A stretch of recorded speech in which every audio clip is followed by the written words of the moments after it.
Dioses de la mitología griega.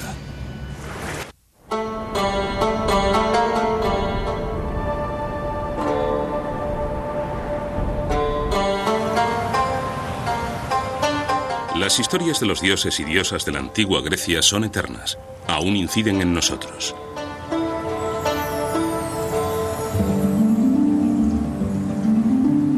Entre las deidades había dos grupos de encantadoras hermanas que moraban en el monte Olimpo, las Gracias y las Musas.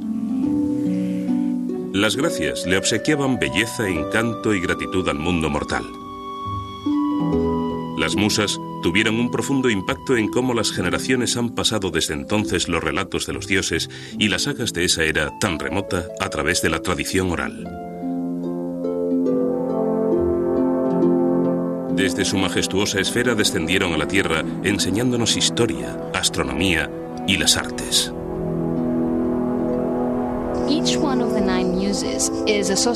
Cada una de las 9 musas está vinculada a un tema concreto, normalmente relacionado con las artes y las ciencias. Por ejemplo, Clio, la proclamadora, es la que está vinculada a la poesía épica y es la musa de la historia.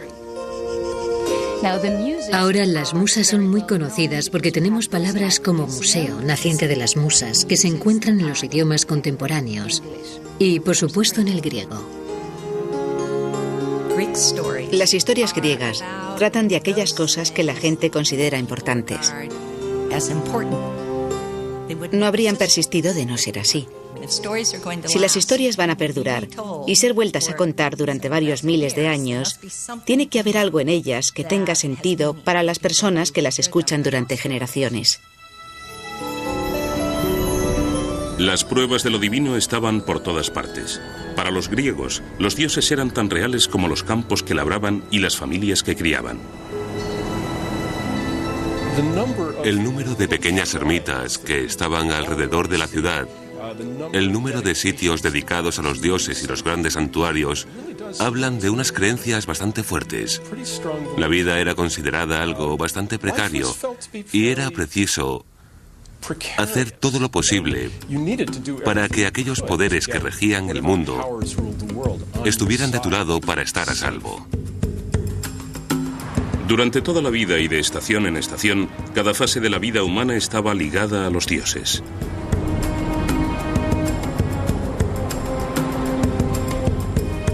Por presentes que estuvieran para los antiguos griegos, los mismos dioses no siempre eran adorados en todo el país. Hace 3000 años, Grecia era un mosaico de ciudades-estado independientes vinculadas por un idioma, una cultura y un comercio común. Pero mientras que las deidades principales como Zeus, Prometeo y Deméter eran adoradas en las más de 700 diversas ciudades-estado, cada pueblo y aldea reivindicaba su propio dios.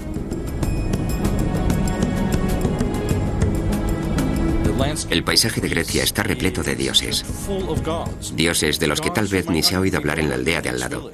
Cada arroyo, cada manantial de agua dulce, algo que es de agradecer en el seco clima griego, tiene su propia divinidad. Las colinas separaban unas aldeas de otras y a unos grupos de otros. Así que eso fomentó que cada aldea tuviera su dios favorito y sus propios héroes predilectos. Y creo que el trazado natural del país fue muy importante para la formación de sus mitos y su religión.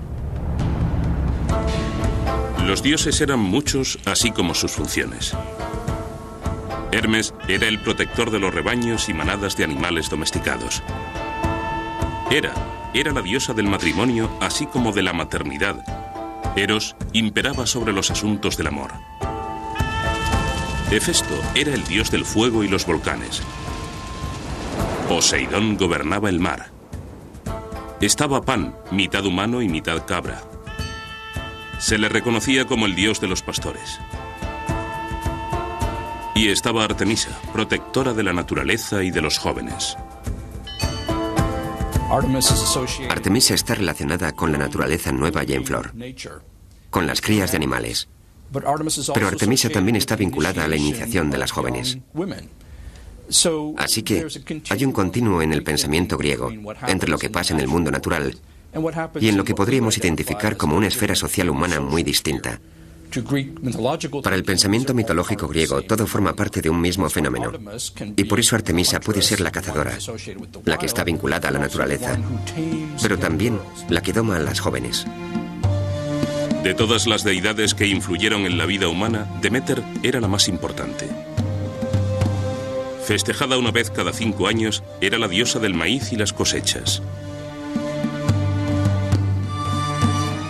Los griegos observaron y convivieron con su paisaje durante muchísimo tiempo y elaboraron historias al contemplar la naturaleza y vivir con ella, y el culto a una especie de diosa de la tierra que protegía la tierra y se ocupaba del buen estado de las cosechas o se las negaba a los hombres si no se portaban bien. Todo eso formaba parte de la visión de los griegos del ciclo de la naturaleza.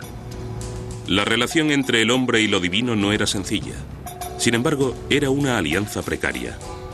Aunque los dioses eran poderosos e inmortales, no estaban por encima del cuestionamiento de los humanos. Los antiguos griegos criticaban a menudo el comportamiento inmoral de los dioses.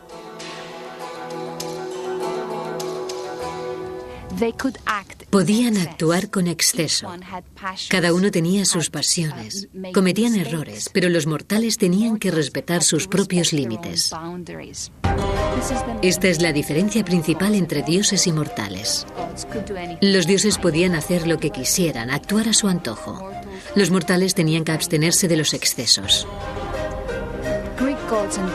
Los dioses y diosas griegos son vertientes de lo que sobrevendría con una pasión mortal.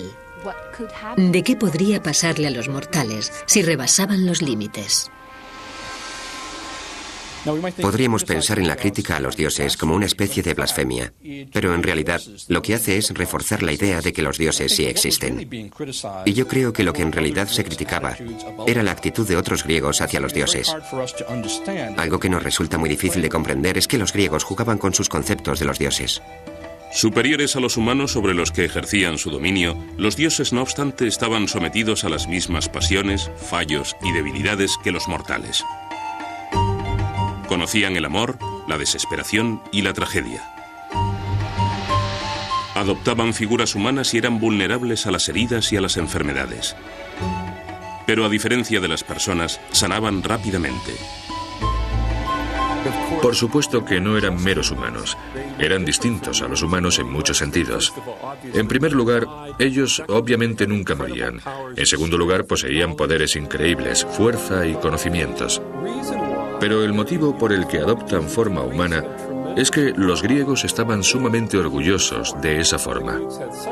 Los griegos valoraban tanto la perfección de la inteligencia y el físico humano que no podían imaginar una forma más perfecta que atribuirle a sus dioses.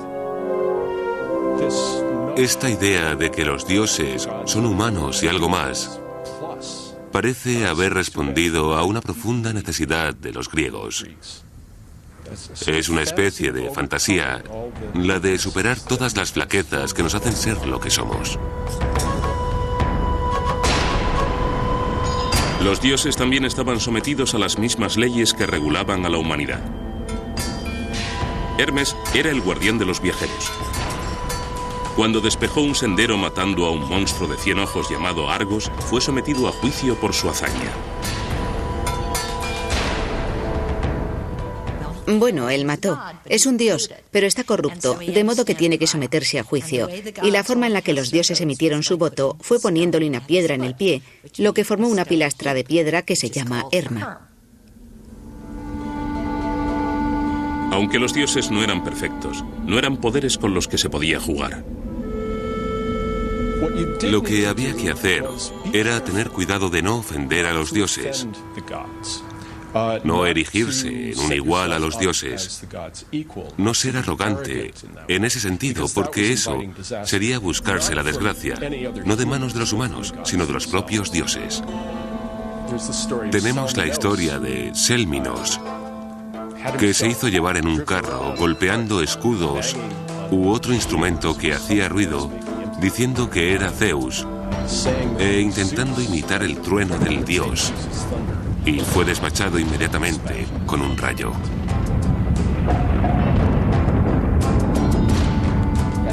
Pienso que todos creían que algo realmente poderoso tenía que ser responsable de los rayos, y el candidato más obvio era Zeus. Zeus era ante todo un dios del tiempo. De hecho, cuando llovía decías, Zeus está lloviendo, no está lloviendo. De modo que el rayo, esa cosa tan potente y rara que podía matarte, lógicamente tenía que estar bajo el control de alguien como Zeus. En Atenas, la gente también adoraba a un dios sin nombre, uno al que se hacía referencia como el dios desconocido. La ermita al dios desconocido era probablemente la forma en el sistema religioso de los atenienses de protegerse las espaldas. Por si acaso había un dios por ahí al que no hubieran adorado, un dios que podría hacerles algo. De ahí una ermita al dios desconocido. Los griegos racionalizaron el mundo a su alrededor. La filosofía y el pensamiento intelectual florecieron sobre todo en Atenas. Fue aquí donde Atenea presidió a los hombres con majestuoso esplendor. Diosa de la guerra y patrona de las artes, fue venerada en la forma de una estatua de oro, ébano y marfil en el Partenón. Se creía que su presencia simbólica haría a la ciudad invencible a los ataques. Miles vinieron a rendirle tributo aquí, uno de los edificios más magníficos jamás construidos. Pero de todos los lugares sagrados de la antigua Grecia, pocos alcanzaron la trascendencia de un valle bordeado de árboles de sin igual belleza y extraño poder. Pues era aquí donde los griegos venían para enterarse de su futuro. A continuación, el inquietante halo de misterio del oráculo de Delfos.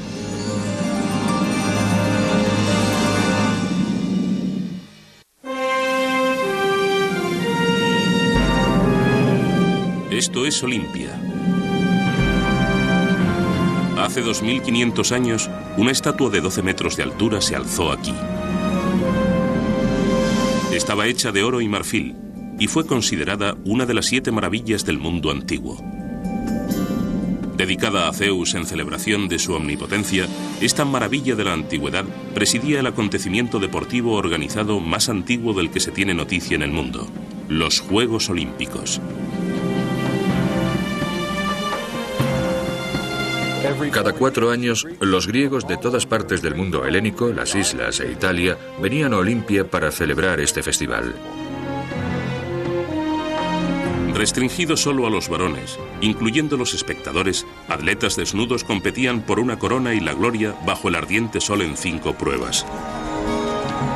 Salto de longitud, lanzamiento del disco, lanzamiento de jabalina, lucha y los 182 metros planos. Aunque el fin de los juegos era ganar, el propósito era rendir culto.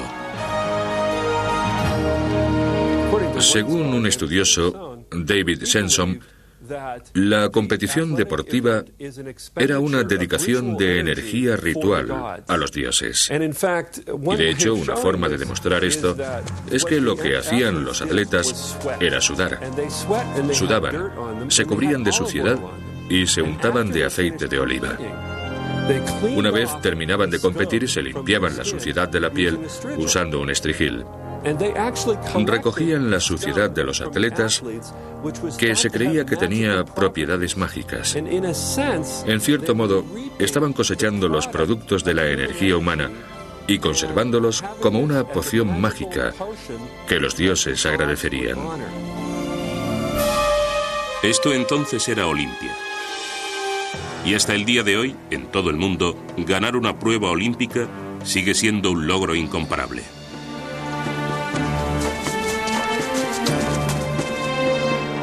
Cuando tuve la suerte de ganar en unos Juegos Olímpicos y llegar primero, mi país no había logrado un primer puesto en una Olimpiada en más de 50 años. Todo eso fue muy emocionante para un joven. La idea de subir a un podio, que tu logro sea premiado con una medalla y nada más. Oír el himno nacional de tu país. Ver izar la bandera de Grecia. Eso se te queda grabado. Con frecuencia he dicho que es el sentimiento más intenso de mi vida, aparte de cuando me prometí a mi mujer. Otro enclave fundamental para los antiguos griegos es Delfos. Místico y misterioso, Delfos es tal vez más conocido como el lugar donde residía el famoso oráculo. También conocido como el oráculo de Apolo, ella proveía pistas a aquellos que buscaban conocer su futuro. El oráculo de Apolo era una sacerdotisa llamada Pitia. La gente venía de todas partes del mundo conocido para consultar a esta sacerdotisa sobre temas importantes, a menudo asuntos de Estado, problemas políticos y orientación. Lamentablemente, el oráculo a menudo hablaba en un lenguaje que nadie entendía. Sus dictámenes sobre el futuro tenían que ser traducidos por un profeta. Pero incluso entonces, sus profecías eran a menudo poco claras. Hay una famosa respuesta ambigua del oráculo a la pregunta de un gran rey: ¿debo ir a la guerra? A lo que respondió el oráculo: si vas a la guerra, destruirás un gran reino. De modo que el hombre fue a la guerra y, claro está, su reino es el que queda destruido. Tendría que haberlo interpretado de la manera correcta. El oráculo siempre te da una especie de pregunta a cambio, un misterio, un enigma al que tienes que responder. Los humanos nacen, luego crecen y eligen hacer unas cosas u otras. En cualquier momento de tu vida puedes acudir a Delfos y oír un oráculo como: cuidado con el mar porque te matará. Y te pasas toda la vida evitando el mar para no morir.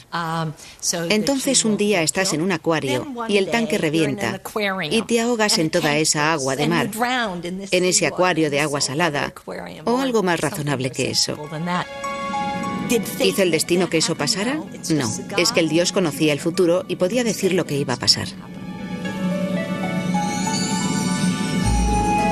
Delfos también era el lugar donde presidía un hijo de Zeus. Su nombre era Apolo. Además de presidir en Delfos, Apolo tenía otras responsabilidades. Era el dios vinculado a la sexualidad y al amor. Irónicamente, Apolo nunca fue tenido por un gran amante. Apolo es hermoso. Es el hombre más hermoso, como Afrodita es la mujer más hermosa. Es el mejor atleta. Canta estupendamente. Es fuerte y es un arquero maravilloso. Es el ser humano perfecto, el hombre perfecto. Y tiene una vida tan triste. Se enamora una y otra vez y ninguna mujer lo quiere. Intentó violar a jóvenes en algunas ocasiones de su vida. Creo que en realidad es el dios del distanciamiento y la racionalidad más que un dios del amor. Tal vez la más trágica de las aventuras románticas de Apolo fuera su amor por Casandra, la hija del rey de Troya. Como lo establece la mitología griega, la trágica relación de Apolo y Casandra tendría un impacto directo en el curso de la historia.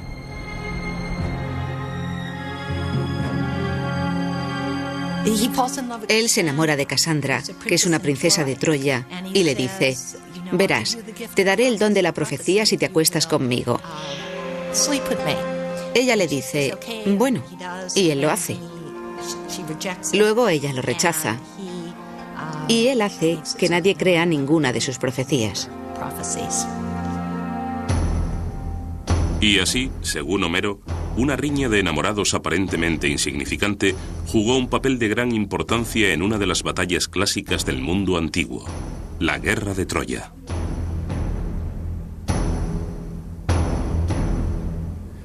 Las historias griegas de Homero hablan de un día glorioso en el que todos los griegos hicieron algo juntos: salir de expedición y luchar contra los troyanos. Según Homero, el conflicto se inicia cuando Paris, hijo del rey de Troya, rapta a la hermosa cuñada del rey de Esparta. Furiosos por el rapto, el rey y su hermana reúnen a todos los líderes del mundo griego para que se unan en un ataque sobre Troya. Durante 10 largos años mantienen sitiada la ciudad, pero es en vano. Troya es una fortaleza casi inexpugnable. Y entonces un general griego llamado Odiseo, Ulises, presenta un plan que tendrá eco en la historia. Sugiere que los griegos construyan un caballo y finjan que abandonan Troya, como si el gran caballo fuera un regalo de despedida. Pero Helena, la princesa griega que ya se ha enamorado de su captor, conoce a los suyos y sospecha que es una trampa.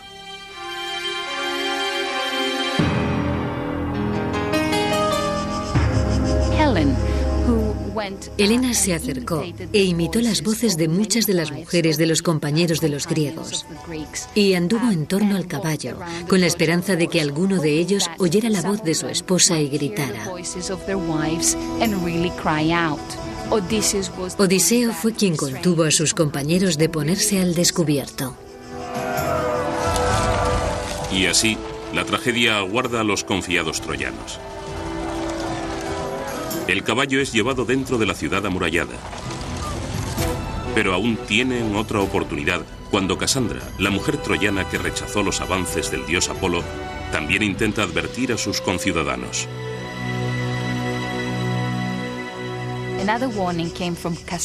Otra advertencia vino de Casandra, la princesa troyana.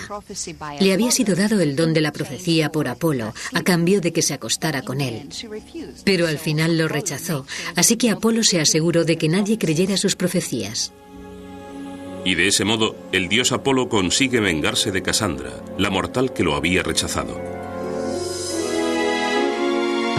Eso supone la desgracia para los ciudadanos de Troya. Tras grandes festejos y celebraciones, los troyanos se duermen. Más tarde, esa noche, al abrigo de la oscuridad, los ejércitos griegos vuelven. Dentro de la ciudad amurallada de Troya, Odiseo y sus hombres salen en silencio del vientre del caballo de madera y abren las puertas de la ciudad.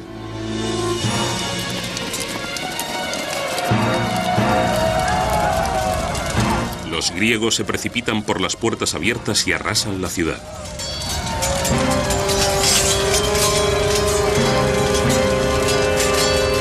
Pero la venganza no le hace un mejor amante. Apolo seguirá siendo un fracaso en asuntos del corazón. En marcado contraste con Apolo, en el terreno del romance, está el otro dios que presidía en Delfos, Dionisio. Dionisio es, por otro lado, un tipo que esperas que tuviera éxito con las damas. Es el dios de las vides, el dios del vino, el de la vegetación, es un dios del mar. Así que ha sido descrito como un dios del elemento líquido, un dios de la fluidez. Y esa me parece una excelente descripción, porque es un Dios que puede provocar la locura en los individuos. Tu mente puede convertirse en una pasta líquida si estás bajo la influencia de Dionisio, ya sea a través de la bebida o de algún éxtasis religioso. Dionisio es la emoción fuerte. Apolo es la expresión formal. Claro que esa idea, que es tan conocida como la de la división entre lo clásico y lo romántico, ya no es válida. Sin embargo, la idea de vincular a Apolo y a Dionisio fue muy oportuna en la antigüedad.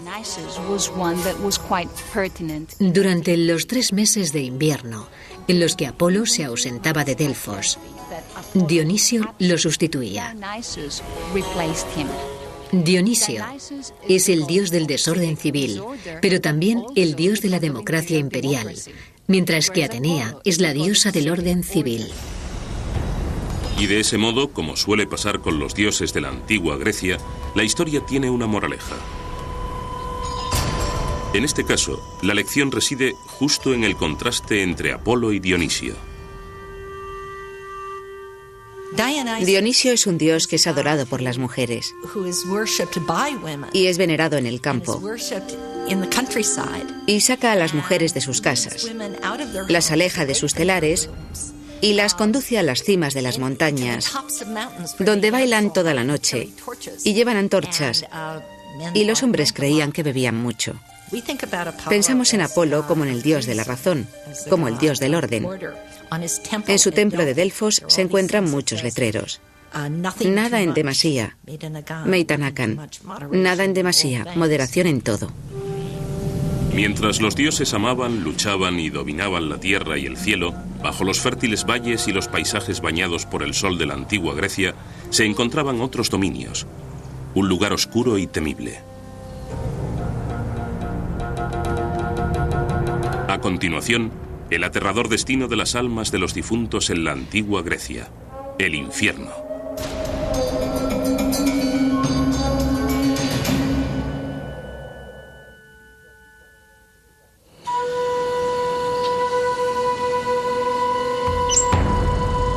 Cuando los griegos de la antigüedad morían, o bien eran enterrados o incinerados.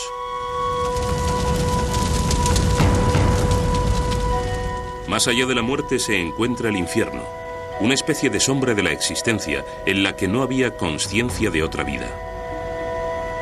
Nadie iba al cielo. Ese era el dominio exclusivo de los dioses. Tras la muerte tenemos un alma, según los griegos, llamada psique, que se marcha revoloteando como una sombra de humo al infierno. Cuando llegas al infierno, ese lugar recibe el nombre de Hades, y a veces se le llama la casa de Hades, porque Hades es el dios del infierno. Y desde allí, el alma tiene que hacer un viaje.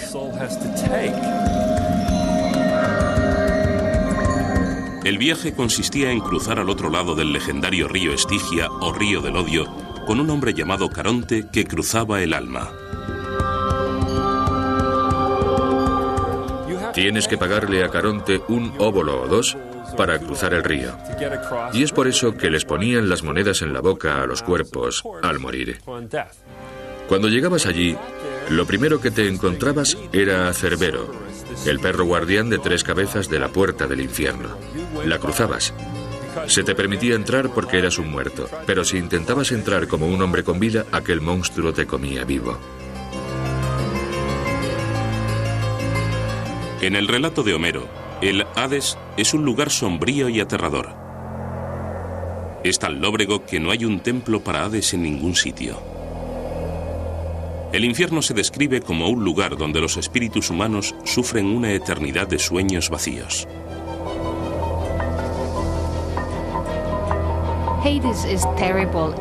Hades es terrible e inexorable, pero no castiga las almas como el Satanás del cristianismo. Psique en griego significa aliento y viene del verbo psiken, que significa respirar. Ahora, cuando alguien muere, ya no respira. Psique ha sido traducido por alma. Las psiques no tienen consciencia en el infierno. Hay 2 niveles en el infierno. El primero, llamado Erebo, es al que las almas humanas pasan inmediatamente después de la muerte. El segundo es un lugar más profundo y terrible llamado Tártaro. Aquellas almas impenitentes y violentas que han ofendido a los dioses son desterradas al temido Tártaro.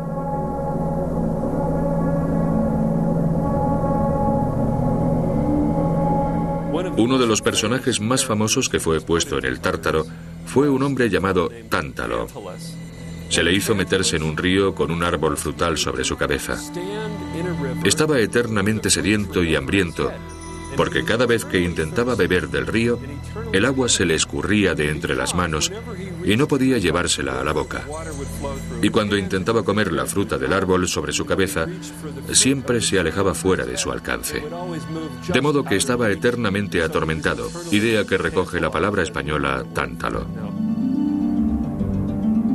Así, los dioses y sus historias le daban sentido a los distintos ciclos de la vida e incluso a la posibilidad de otra vida.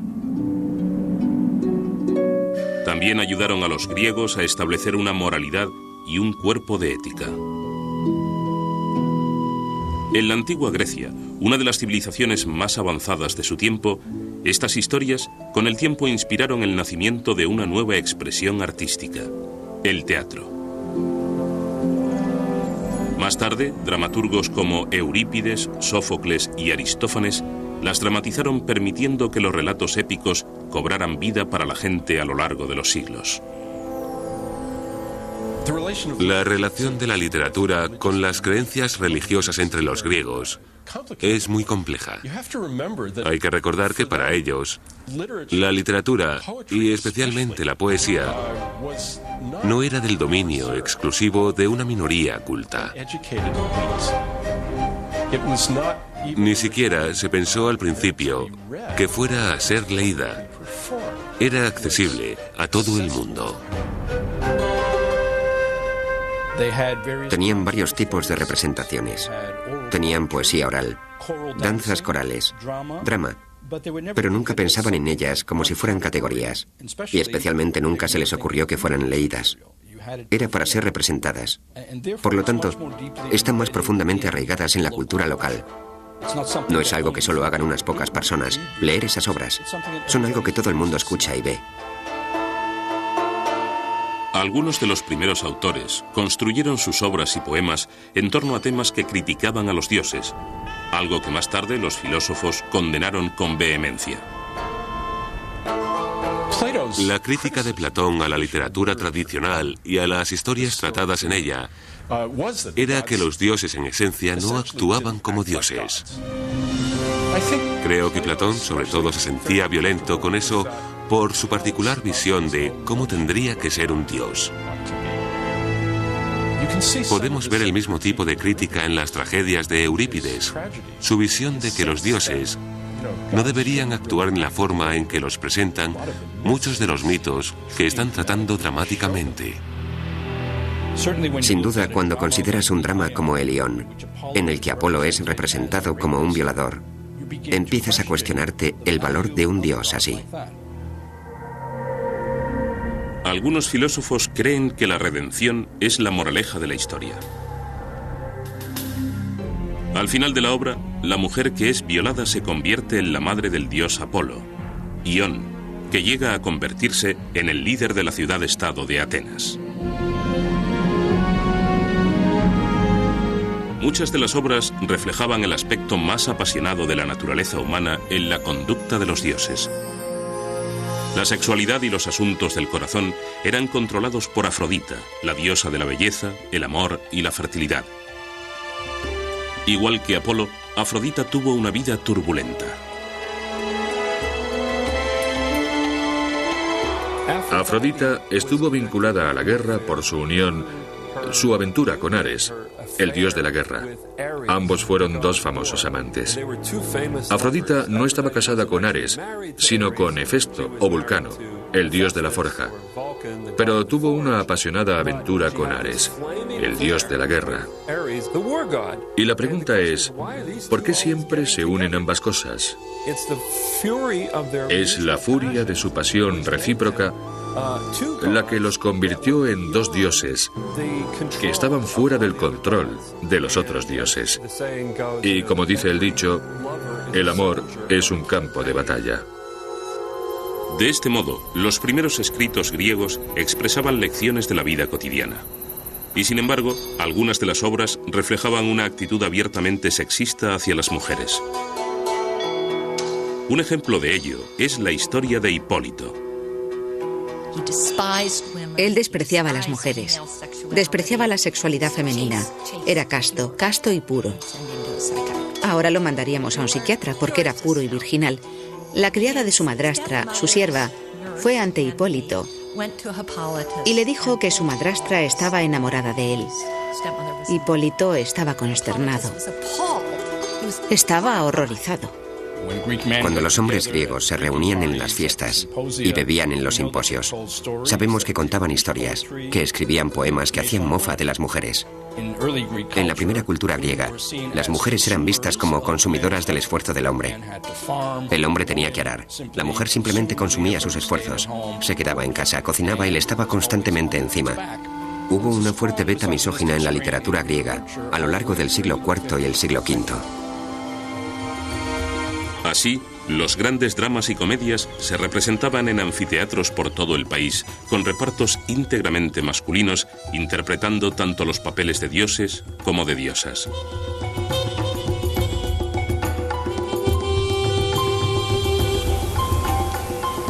Pero los griegos no eran los únicos cautivados por las historias de deidades y héroes.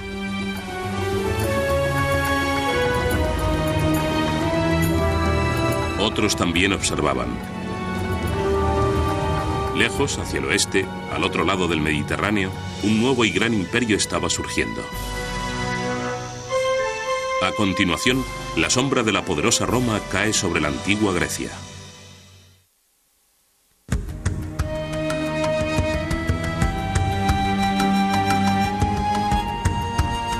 Los dioses y diosas griegos, así como la Grecia clásica en sí, conocerían los estragos del tiempo y los cambios.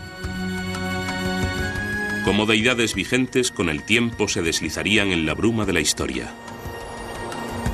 Y sin embargo, no han desaparecido del todo. Aunque no forman parte de nuestra religión, aún necesitamos esas historias. Son relatos maravillosos, ricos y sumamente atrayentes de cómo funciona el mundo y qué somos como seres humanos. Generación tras generación de estudiantes modernos son fascinados por estos mitos.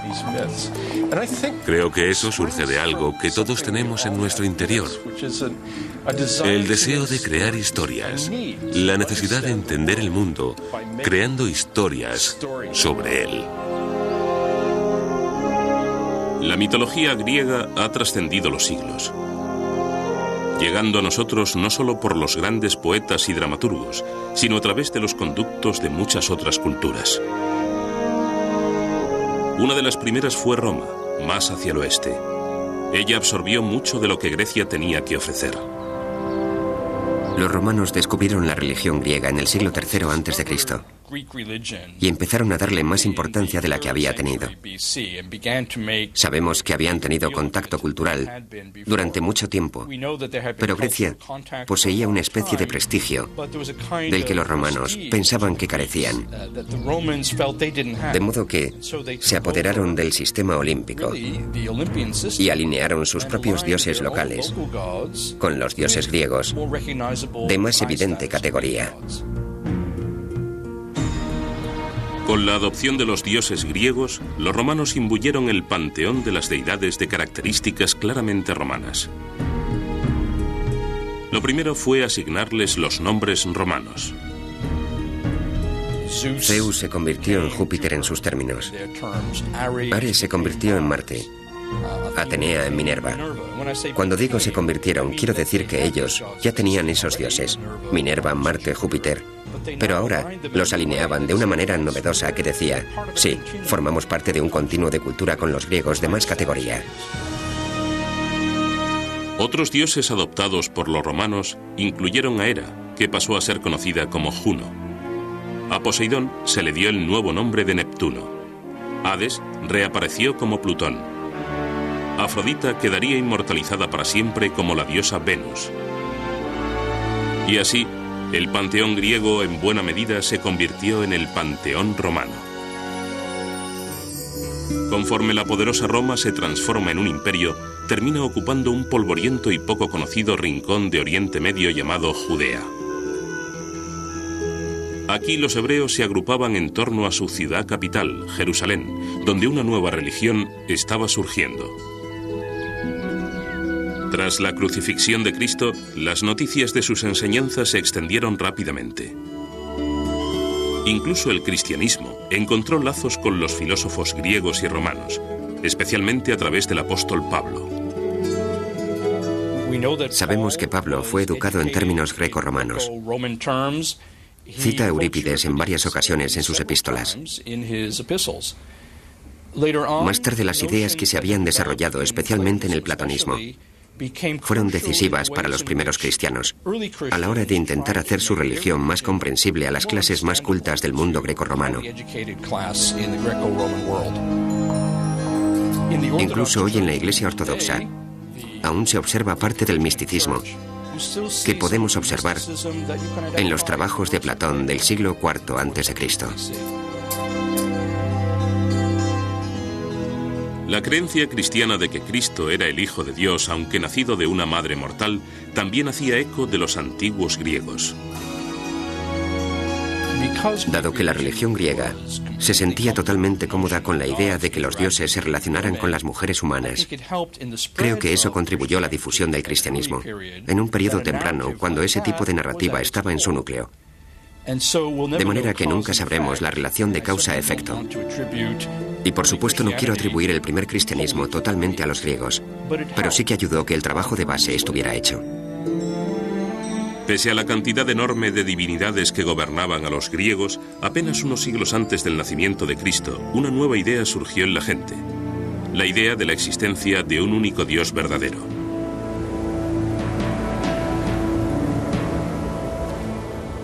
El mundo griego se inclinó hacia el monoteísmo, yo diría que en algún momento hacia el siglo III y IV a.C., con la llegada de filosofías y filósofos como Platón y Aristóteles, que tenían dudas acerca de la religión griega tal y como estaba descrita en la mitología, pero sí creían en una fuerza suprema, en un bien supremo, en un poder omnisciente.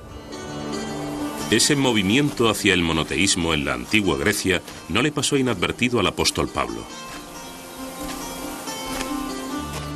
Un día en Atenas, Pablo se encontró dirigiéndose a los ciudadanos griegos en la cima del Areópago, una colina que era el lugar de reunión de un consejo de nobles. Puesto en pie, Pablo, en medio del Areópago, dijo: Atenienses, veo que sois sobremanera religiosos, porque al pasar y contemplar los objetos de vuestro culto, he hallado un altar en el cual está escrito: al Dios desconocido. Pues ese que sin conocerle veneráis es el que yo anuncio. El Dios que hizo el mundo y todas las cosas que hay en él. El mismo quien da a todos la vida, el aliento y todas las cosas. Hechos 17:22. Una de las fuerzas más poderosas que formaron el pensamiento griego fue una conciencia del pecado. Pero hace 2000 años, el concepto del pecado significaba algo muy distinto a las creencias de los primeros cristianos. La palabra griega para pecado, la más cercana, es una que significa no dar en el blanco, errar, equivocarse. Ahora, ¿qué significa pecar? Si apuntas demasiado alto, eso quiere decir que vas más allá de las limitaciones humanas. Si apuntas demasiado bajo, no estás viviendo a la altura de tus posibilidades. Así que para los griegos, un pecado era en realidad no cumplir con lo que eres. Pese a estar separado de nosotros por innumerables milenios, el gran esplendor de dioses, diosas y héroes, de musas, parcas y gracias, de clamorosos logros y amargas derrotas, es tan importante hoy como lo fue para los antiguos griegos.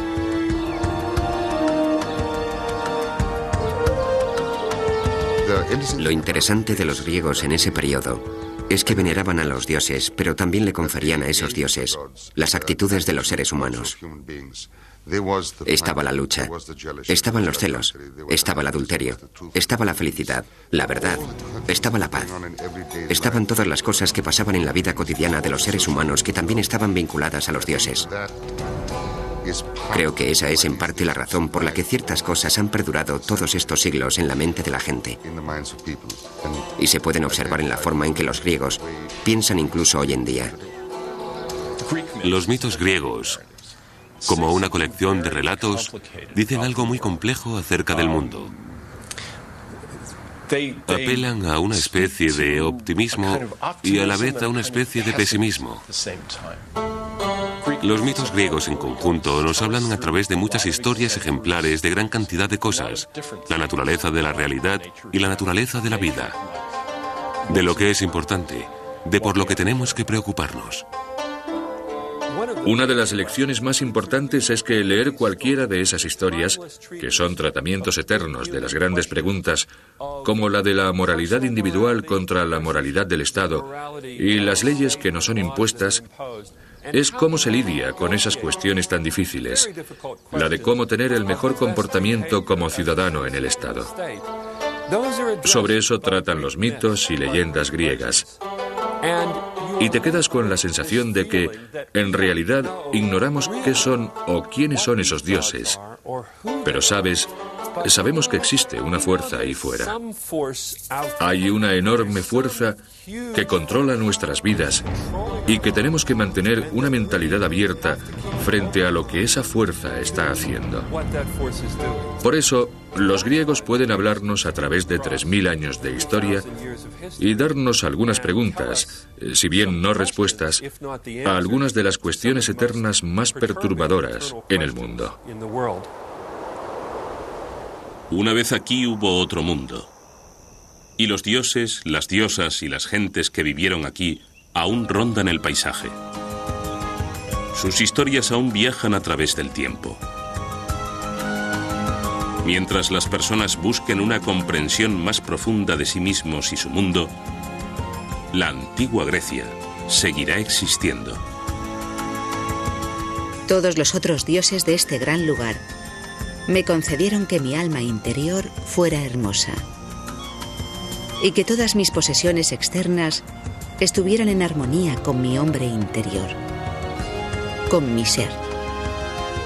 Platón.